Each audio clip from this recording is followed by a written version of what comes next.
Well, hello and welcome to this first Chief Executives team brief.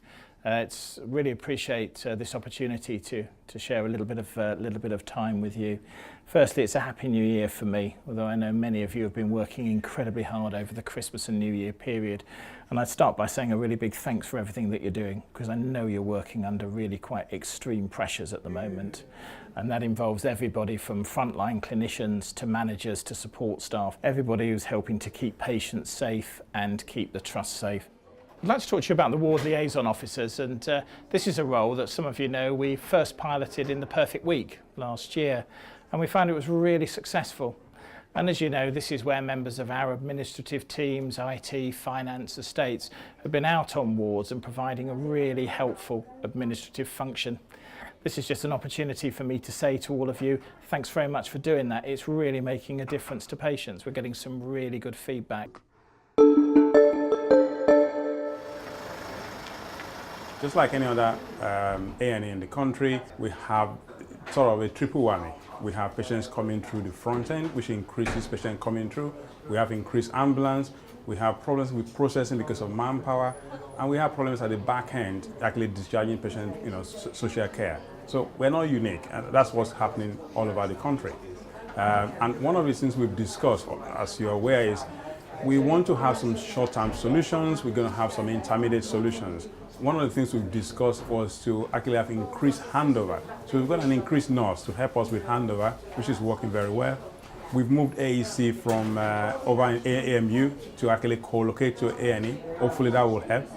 One of the things we've started discussing, which we're going to discuss a bit more detail on Monday, for example, is we might actually need to slightly reconfigure A&E to move some of the stuff around to minors, for example, increase the floor space for majors. I mean, that's under discussion. We're hoping that, if we take our time, if we actually do it properly, just by doing that, staff, it will show that we've listened to them, and we're going to involve staff in hopefully moving that forward. So when we change the service and the process, they will be part of that process, and hopefully the engagement will actually be better. And we've started that process, and hopefully that will continue. What we realized is that there is a large number of patients who come to our emergency departments who actually don't need exactly accidents and emergency type of care.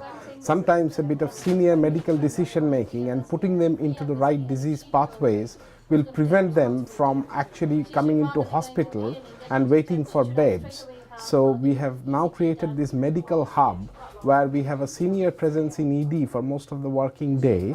And we are trying to extend the hours so that there is a senior clinical decision making at the front door, giving people the right care at the right time if possible, and trying to allow them to be kept well in the community. I'm now in the Birmingham Heartlands Hospital hyperacute stroke unit, which is a really exciting development for the Trust. And it's in this ward that we're bringing together all acute stroke care. So when patients present with their stroke, they come into this environment for specialist care. One aspect of safe care that I know we're all really concerned about and we all really focus on is infection prevention and control. And the Trust really has a good record because of your efforts in maintaining vigilance around infection control. And you can see on this graphic the latest position for the Trust.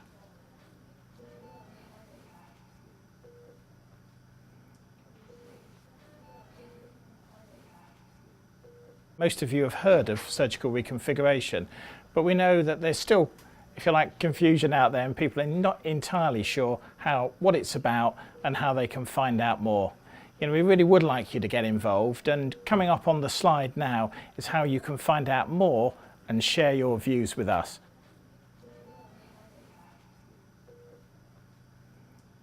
I'd like to tell you about an important change in the way in which you'll be receiving your patients' radiology reports. As I'm sure most of you know, inpatient and A&E reports, we stopped printing those some while ago, but what we're now going to be changing is we're going to stop printing outpatient reports, and you're going to be able to review those reports in future on iCare or Concerto. I know that particularly consultant colleagues have made some really useful contributions to the radiology department. They've actually responded already. And if you've got concerns, please don't hesitate to send them to me or to my colleagues in radiology. Again, I really want to hear what you've got to say. but the process change will happen from the beginning of February. Over 4,000 of you have already replied to the staff survey, and we hope to get the results to you very soon and get your feedback on that. We're really keen to hear from you, so if anyone's particularly interested, we do have a staff engagement group which you can join. Perhaps more importantly, when you see any of the senior team around the hospital, out in the community, do stop us and give us your views on how things are going, how we can make your job easier so that you can provide the better care that we all want to deliver for our patients. This month in your payslip there'll be a copy of the new corporate strategy booklet. Many of you have told us you want to know more about the vision of the Trust and the future of our hospitals and our community services that explains this. But when you've read it, if you want to know more, you want to give feedback, please do get in touch. It's going to be continuously updated, so it's really important to us that we know your views to help us inform how the Trust develops. I'm going to talk briefly to you about the CQC, and I'd start with a word of thanks from the Board of Directors. When the CQC came to visit us at the back end of last year, they were really struck by how engaged you as staff members were with the inspection team, and the board would like to say a really big thank you for that.